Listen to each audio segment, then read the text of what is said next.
You're happy, Sinn Féin are happy to be controlled, the whole of Ireland, to be controlled by Brussels. You're not a Republican party, you're just a European Unionist party. Well, Herman, that's probably the most articulate explanation of the Brexiteer position we've heard in a while. Well, the German name that he should know is Gunter Christbaum. He was interviewed in BBC Radio 4 2 weeks ago, and he says, quote, it will be a hard border of the European Union. And in the last 2 weeks, we've heard Coveney saying that they will be the government who will be responsible for reconstructing a physical border in Ireland.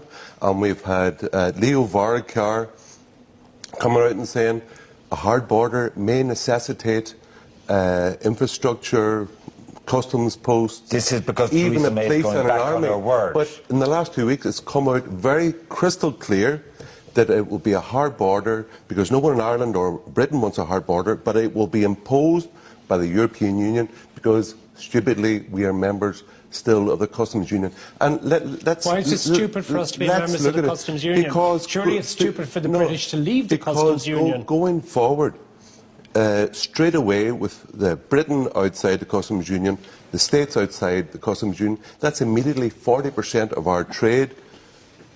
We won't have a free trade agreement with both these countries. And for SMEs especially, which export to the UK, it's a massive loss of market. OK, Matt, you don't want a hard border either, so do you sympathise with Herman's analysis?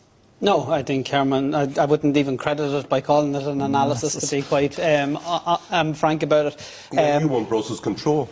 Well, actually, I don't. Yeah. If anybody... 100 years on from the Dáil, the first Dáil, you're happy, Sinn Féin are happy to be controlled, the whole of Ireland, to be controlled by Brussels. You're not a Republican party, you're just a European Unionist party. OK, well, quite clearly you haven't got a notion where Sinn Féin stands on any of these things because, yes, we are very critical of the European Union. We are staunch defenders of Irish sovereignty, but we're not lunatics, to put it quite simply. Well, the truth of the matter is there's lots of things that need to be changed in Brussels, that's true. The other thing is, let's look at what is happening as a result of the Brexiteer agenda across the water. That is what now counts as political discourse in the mother of parliaments. And we now have a situation whereby, and this week the talk wasn't what anybody was saying in relation to necessarily the backstop, but I'm just back from Brussels tonight, and it's surprising as an Irish person because we wouldn't find it strange to see a scenario where a British government was trying to renege or roll back on an agreement that they had already signed up to. But what happened in Westminster this week was essentially a British Prime Minister went into the Houses of Parliament and asked MPs to vote to amend a deal that she had signed up to. That is bizarre at a European level. So the European... Okay. Well, we have actually spent the last 3 nights debating the backstop ad nauseam. The bit we wanted to focus on tonight was how deep this will damage relations between ordinary, resurgent national English people and Irish people. So, there's English blokes coming over for the match tomorrow. Yeah. There's Irish blokes and women going over to Cheltenham in their tens of thousands. Do you think, beyond the Sun editorial, like you're wearing a Trinity tie, you look like a West Brit, you sound like a West Brit, David? I mean, I'm descended from one High King and 6 Kings of Leinster, right. So put that in your pipe and smoke it. But can I just say to you... How deep is the damage here between relations between neighbours? Well, between the Irish people and the English people, I think there is still a great amity. And I have to say, I think it was fairly fatuous of you to start off your introduction with this rubbish about the old enemy. It's time we got rid of that. And as for the Sun, I bet you one thing. I bet you there was a different article in the Irish edition of the Sun as there was in the English one. And I don't know for the life of me why Irish people continue to buy the pap that is published in the Sun. It's an utterly squalid... But my question is... Yes. How damaging is this to relations between neighbours? Well, as I say, between the Irish people and the English people, I think there's a good deal of amity, and we're completely racially mixed up. You know, you couldn't distinguish between an Irish person and an English person. I mean, that may be difficult for people to stomach, but it is actually the truth. Between the governments, I mean, you see the way governments are fighting 1 minute with each other, and then the next minute they're in each other's arms. You know, so I don't think it will have any permanent damage. It will have a hell of a lot of damage to England. And if I can just finish with this one thing, the thing I find most disgusting is somebody like Theresa May, who is a Remainer, pushing and trying to implement policies with which she completely disagrees. That's the kind of hypocrisy that gets politics a bad name. One thing about, I would suspect that Anglo-Irish relations have gone back to the megaphone diplomacy that we had in the 1990s, and relations are much worse. And it is not the duty or task of a foreign minister to play Russian roulette with the interests of the country by going to war with the UK and unionists in the north. No, there isn't. I mean, look, the reality of it is that things have changed completely between British and Irish relations, and there is a good working relationship all the time between the British and Irish governments. How can that be what Theresa May has done? There is, because the Prime Minister and the Taoiseach are in regular communication. They talk. There's telephone conversations, there's meetings. But we don't know what the content of those conversations are. Hang on. Apparently, Leo said to her, we actually don't trust you sufficiently now. We need a backstop more than ever. Can I just finish just one or two sentences without either of you jumping in?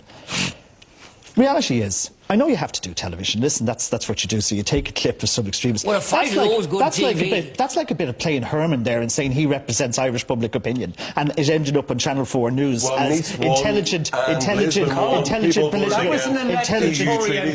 He's as much right to speak on British affairs as you have on Irish affairs. And by the way, the British MP has that much right. But what you don't do is you don't show the widespread and I meet them on the British-Irish parliamentary groups and whatever, of British MPs with a completely different opinion, who are working constantly to, one, either support Britain trying to remain, which they know they probably won't succeed in the European Union, or to mitigate the damages of Brexit.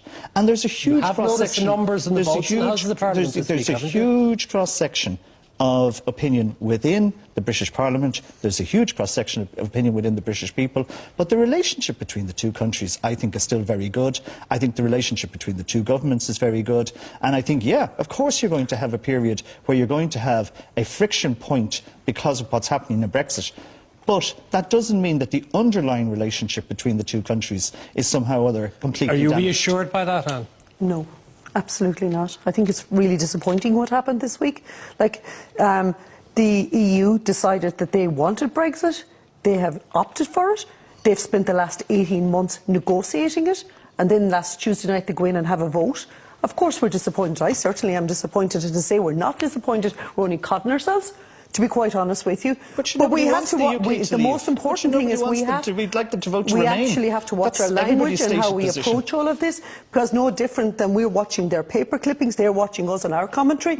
We want our relationships to continue. We want good relationships for the future and everything. But at the moment, our comments are much better informed. People need to be very mature in their positions of responsibility within government and supporting parties. Well, I have to say, I was utterly shocked by a British minister, I think it was, saying that they should starve the Irish. I mean, that was the most outrageous. Hermann, I want to put this point to you. If you look at Anglo-Franco relations, if you look at Anglo-Spanish relations over Brexit, Gibraltar, if you actually listen to members of the Indian government and their supposed New Deal, they said, sorry, you want to do a New Deal with us and you're not going to have visas for Indian people who want to get into the UK? Surely what's actually happening here is that English nationalism is falling out with everybody. No, I think the relationship between, say, Spain and France and England and Germany, for instance, and the UK is different because really they don't have a large economic. They've a huge. It's not as a percentage of their economy. German cars. It's not a big part as a percentage of their economy, but for Ireland it is a very big part. And another consequence of going to war, that's one of the more inaccurate things you've said tonight. Actually, that's absolutely crazy. hammer the UK with this, and now this BS backstop has backfired on our face. But what is even worse is in the downturn with Anglo-Irish relations is the relationships with people Protestants and Unionists in the North. If we want to grow and develop towards a united Ireland, well, we have to have good relationships with Ulster Loyalists and Unionists in the North, and the best thing to do was that, like they're more socially conservative than down south. They are in the main part for Brexit, for leaving the EU and taking back control of their destiny. And I think the best way for Irish nationalists to develop relations with Northern Unionists. What about the advice you're getting there, Matt? What do you make of Herman's I have advice? to say, for all there's of... no use kicking for all, broads in the teeth forever and expecting them to love us and want a united Ireland. For all of Herman's talk about me being run or ruled by Brussels, he seems to have become more detached from his hometown than anybody, because he's clearly not aware. Just in relation to the good neighbours thing, I agree that there is actually a very good, healthy relationship between Irish people and British people.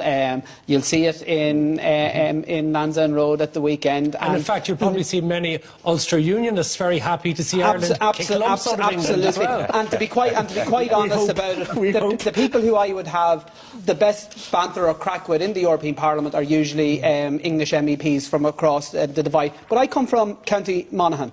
We're waiting over 40 years later for a British government to release files in relation to the Dublin Monaghan bombings. So I wouldn't describe us as good neighbours, because good neighbours don't withhold information in relation to the deaths of citizens. But Sinn Féin is pretty good at withholding information about the disappeared. Come on, darling. Well, don't make me laugh. Are you claiming I have information that